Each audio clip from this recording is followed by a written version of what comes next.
The Lord be with you. And with your spirit. A reading from the Holy Gospel according to John. Glory to you, O Lord. Jesus said to his disciples, I have much more to tell you, but you cannot bear it now. But when he comes, the Spirit of truth, he will guide you to all truth.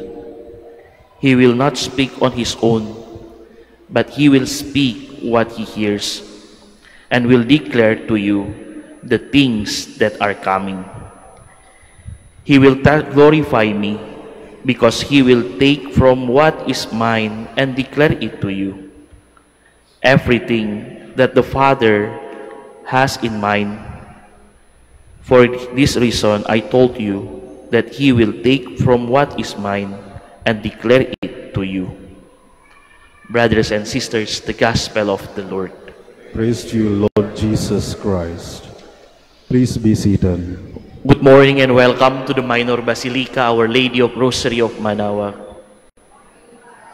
Mga kapatid, when I hear the first reading today and I start to reflect on it, I remember the parable of the sower. Are you familiar with the parable of the sower? When the farm spread the seed and the seed fall to the soil, hindi lahat yung mga soil tumutubo, di ba? And today I imagine St. Paul go to Athens and preach in Areopagus. Is like a farm try to spread the good news. Ganyan din, hindi lahat makinig sa kanya, hindi lahat understand what he said. Some of the listener in Athens, kahanga-hanga siya anong sinabi ni Paul, because St. Paul tried to enter to preach with the understanding of the Athenian peoples. But when St. Paul talk about the resurrection, some of them doesn't like. Sabi niya, ano ba yan ito? Pero St. Paul never stopped there. As a missionary, as a preacher, St. Paul always used everything to preach about the Lord. Hindi lang salita, pati sa gawa. Yung tanong ngayon, sa panahon ngayon, in our world today, how we preach the Lord, how we preach the good news of the Lord.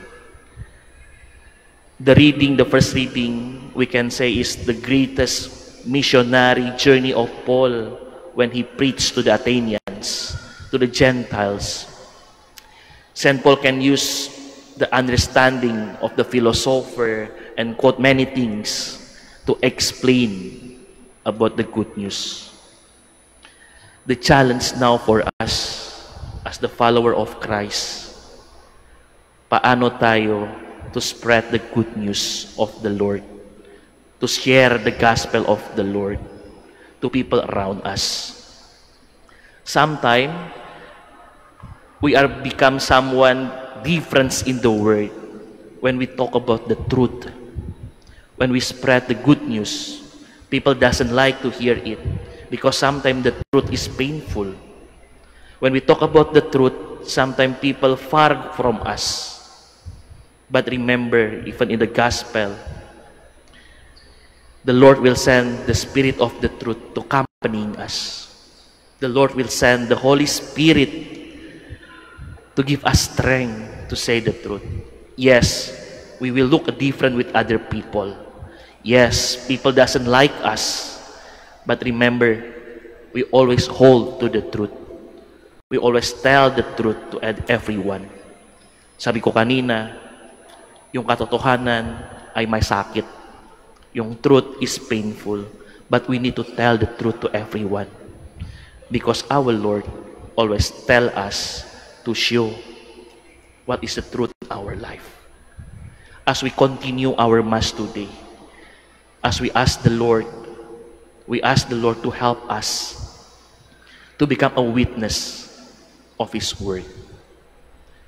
Make us a preacher of mercy, of hope, and of the truth to everyone we made in our life.